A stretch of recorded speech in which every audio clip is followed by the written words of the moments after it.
Hello viewers, welcome to my channel E drugs. Today is bleach review. Bleach उनके लिए बहुत ज़्यादा interesting series है जो फाइट और कैरेक्टर के ग्रोथ को देखना पसंद करते हैं, क्योंकि ब्लीच में मैक्सिमम एपिसोड फाइटिंग के ही हैं।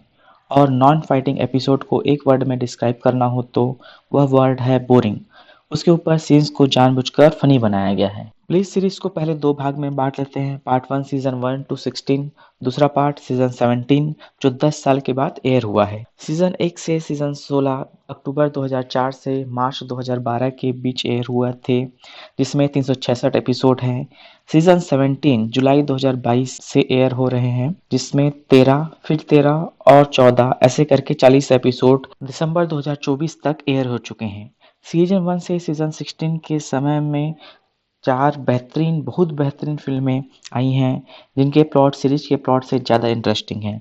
मूवी के लिए ब्लीच के सामने जोड़ना पड़ेगा मेमोरी ऑफ नोबडी, दूसरा डायमंड डस्ट रिबेलियन, तीसरा फेड ऑफ ब्लैक, चौथा हेल वर्सेस। एनिमे का genre adventure, action, drama, martial art, supernatural, mystery, after life, soul रहा है।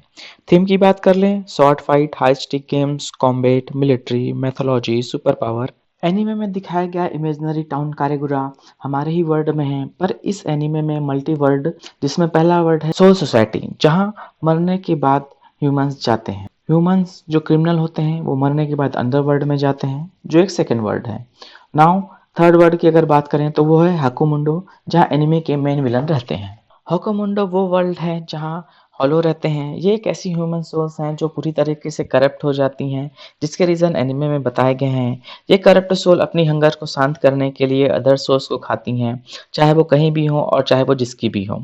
सोल सोसाइटी में रहने वाले सोल रिपर की यही ड्यूटी होती है कि वो डेड ह्यूमन सोल को पास ऑन करके सोल सोसाइटी में सेंड करें, क्योंकि यही सोल करप्ट होकर हॉलो बन जाती हैं, जो ह्यूमन को हंट करती हैं। जिससे सोल रिपर की सेकेंड ड्यूटी बनती है कि इन हॉलो से ह्यूमन सोल्स को प्रोटेक्ट करना और ह्यूमंस को भी प्रोटेक्ट करना।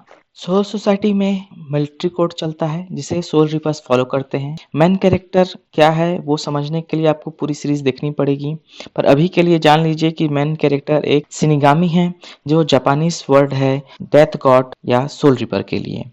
ओके, यहाँ तक की बातें आपको कुछ एपिसोड में पता चल जाएगी। अब स्पॉइलर वार्निंग। सीरीज का प्लॉट ऐसा है कि मेन कैरेक्टर इचिगो एक ऐसा ह्यूमन है जो सोल को देख सकता है, उनसे बात कर सकता है।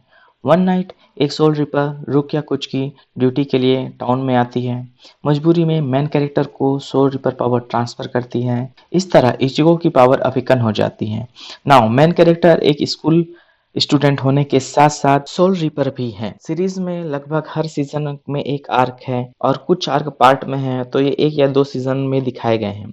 सीरीज काफी लंबी है, तो बहुत सारे विलन कैरेक्टर, साइड कैरेक्टर अपनी फिलर स्टोरी के साथ इंट्रोड्यूस होते रहते हैं। एनिमे वॉचिंग के लिए सजेशन देने वाले आपको हर समय ये सजेशन देंगे कि फिलर एपिसोड को स्किप कर दीजिए, पर ब्लीच के फिलर एपिसोड को अगर आप स्किप करते हैं तो आपको स्टोरी का प्लॉट ठीक से समझ में नहीं आएगा। वैसे भी ये सीरीज फाइट सीट एंजॉय करने के लिए है। बेहतरीन साउंड ट्रैक के साथ स्वॉर्ड फाइट देखना एनिमे का मेन वाइब है। स्टोरी के मेन विलन के कारण 6 से 7 आर्क हैं या सीजन है, पर ये भी कंटिन्यूअस में नहीं है। इसके बीच में आने वाले सीजन या आर्क जो इंट्रोड्यूस हुए हैं वो मेन विलन वाले आर्क से ज़्यादा इंटरेस्टिंग है।